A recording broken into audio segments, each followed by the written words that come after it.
Oh, good morning. All So, right, good morning. paying attention. Huh? Yes, All right. Well, we're talking about love this morning. Speaking of paying attention, we need to pay attention to that. Love comes in many forms. It comes in romantic, of course, and brotherly, and patriotic, familiar, and universal love, just to name a few. But our human experience can just sometimes be something silly that touches our hearts the deepest. And, memories evoke feelings of love often so deep as to be stifling in their effect. A song attached to an event or a moment in time or some other empowered sound or smell can transport us out of body to that place or moment, detaching us from whatever everyone else is experiencing. And inanimate objects could link us to memories, pleasant or not.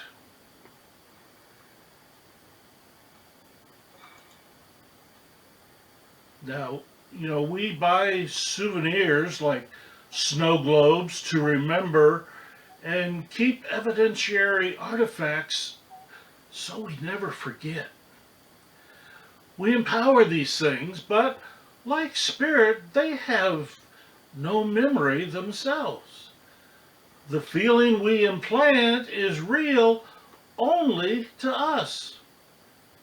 The souvenir store has a dozen more snow globes just like the one we brought home, still sitting on the shelf unsold.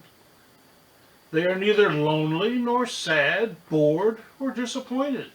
And when they too catch some tourist eye, they will embark on a completely different path, no less powerful, no less important. Now, the kernel from which this whole idea popped came in the form of a simple dog's toy. And I'm going to show it to you here. I think you can see it on the camera.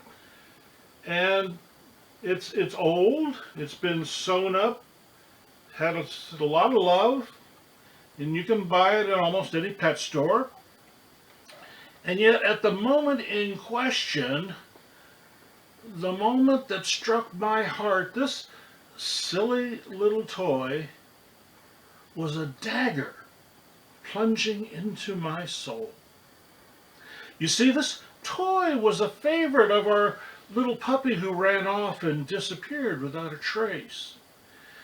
Now, forgive me for skipping the details. It's a raw wound and not really the point of the story. What set me off was the sight of our new puppy gleefully playing with this same toy. This toy that had been so fully enjoyed. I had restuffed and hand stitched it more than once.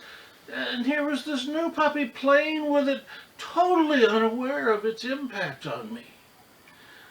The same toy that brought such joy to our lost puppy, mindlessly fulfilling the same role with this new member of our family. How dare it dishonor the memory? My memory.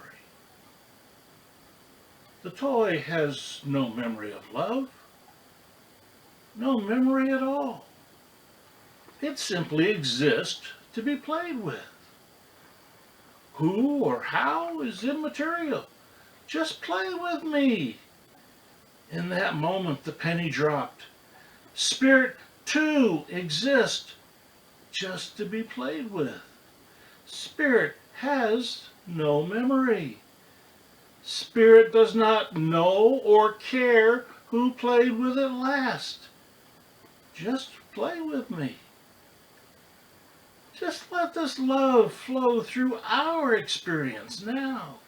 Recognizing any power we implant into the memory is the projection of our imagination.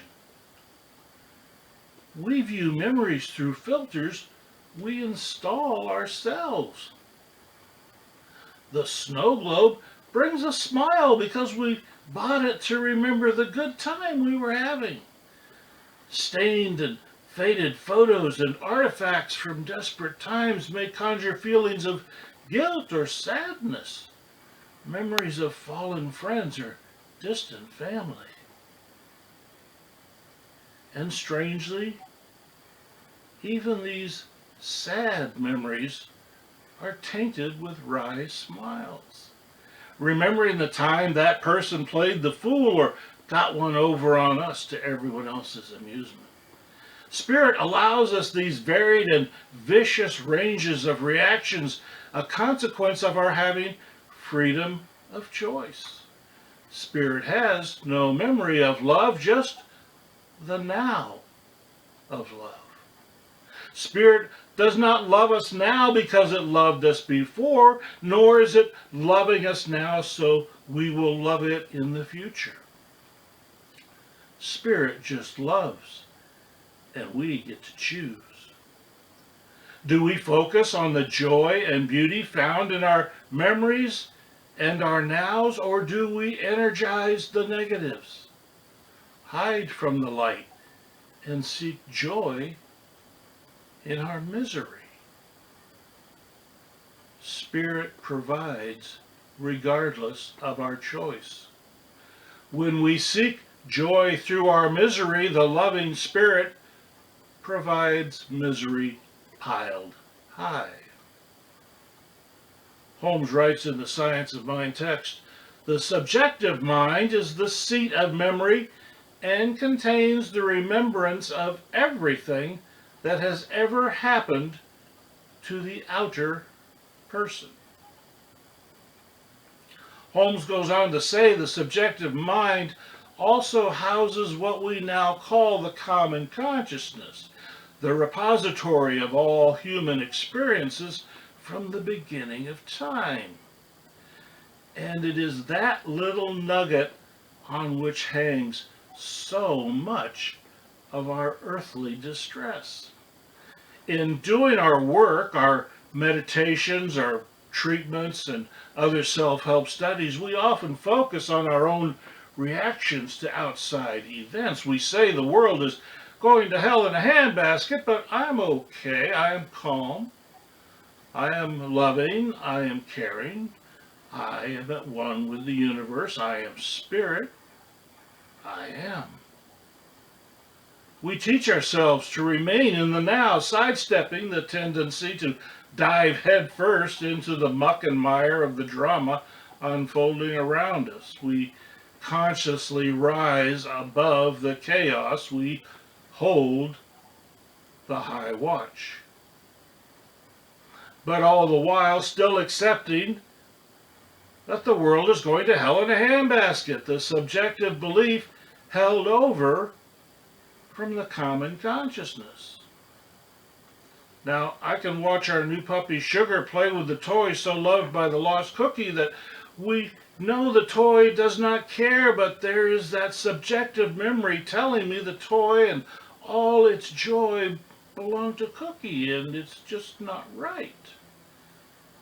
But the toy does not have any memory of love. It just knows it is being loved now. The judgment is mine and mine alone. My subjective mind is tapping memories and assigning value and meaning. I choose to implant that feeling of guilt, anger, and sadness. The toy is free of any common consciousness influencing its experience.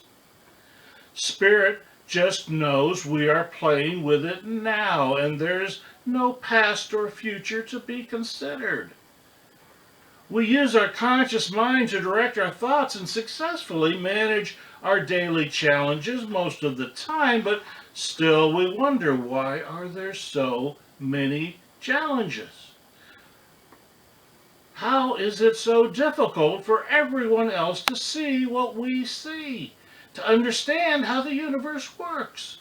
Why is it taking so long to bend the curve of the common consciousness toward total unity with Spirit? Most of us have come to the science of mind from some other spiritual traditions.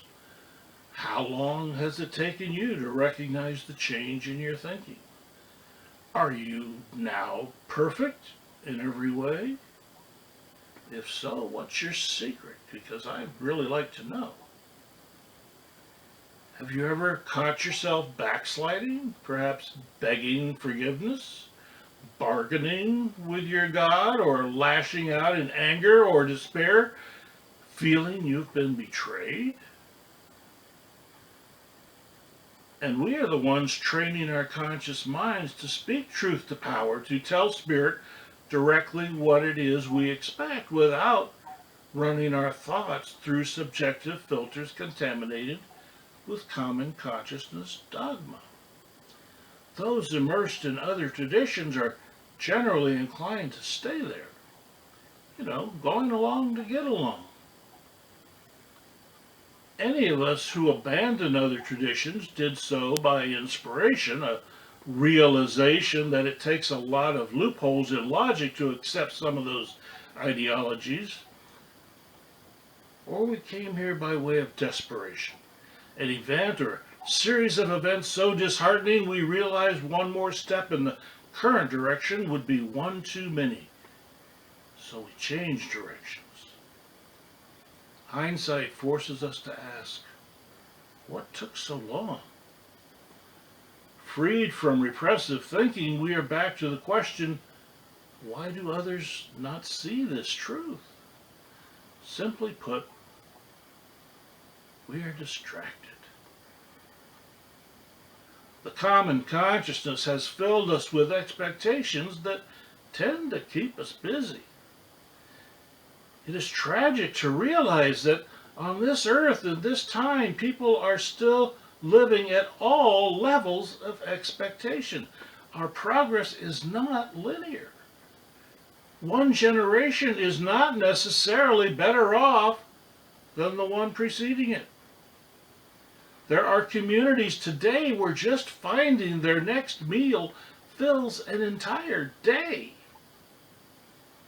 Some live in relative comfort, but they see friends and neighbors with more, so they throw themselves into work expecting to catch up. And there's still others that have everything they could possibly want or need, but are so spiritually empty their expectations can never be fulfilled. We busy ourselves trying to satisfy our expectations, leaving spiritual development for the lunatic fringe, those people who place value on quality over quantity. Welcome to the club. And in so doing, further entrench these expectations into the common consciousness. But still, Spirit has no memory of love. It just loves now, unfettered by expectations or judgments. It would be discouraging if we were not so good at rising above the chaos, recognizing that we are responsible for only our own interpretation of the events around us. Do we fall into victimhood, or do we recognize just how strong we are? Do we throw a pity party or organize work parties and move forward from where we are? Does the dog's toy hide in the basket, lonely and sad the other dog hasn't come home? Or does it fill the new puppy's heart with joy? Holmes again from the textbook. What one thinks today will tomorrow be part of our memory. And since memory is active, he says, what we think today as a conscious thought will tomorrow be submerged but active thought, a habit.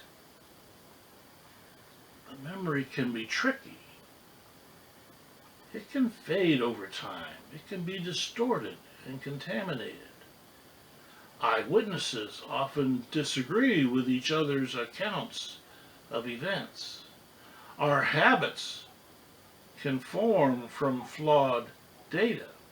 This is why we teach ourselves to consciously focus on our unity with Spirit, to remember we are expressions of the one power. To place our experience and our memory at the level of Spirit. We are the experience of love in the present. We form the habit of love. We choose to avoid interpreting love. That forces us to view love through unreliable filters. We default to spiritual love. So when challenged, our experience is built from our subjective belief that love is all there is. There is no memory of love, only the thing itself, always present, always pure. It is not the memory of love that keeps us sane. It is being love.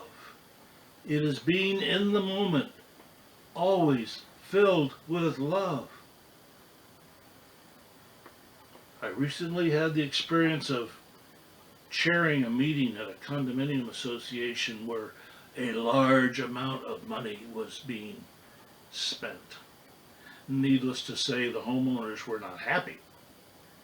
And needless to say, there was a set few within the community who were determined to attack the board of directors who were spending the money on the process as opposed to focusing on the project, which was unavoidable.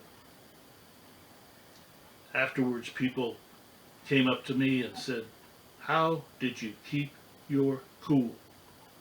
How did you not explode when you were being so viciously attacked by people who simply would not listen to the explanations, who would not accept the truth that was being laid out before them?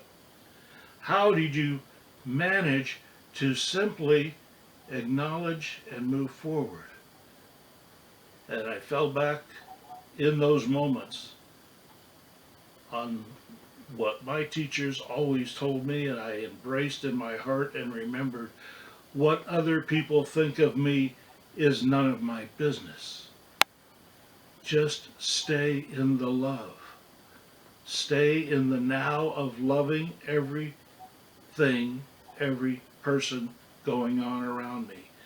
And there is nothing like a condominium board meeting to test your ability to practice what we preach. So I thank you.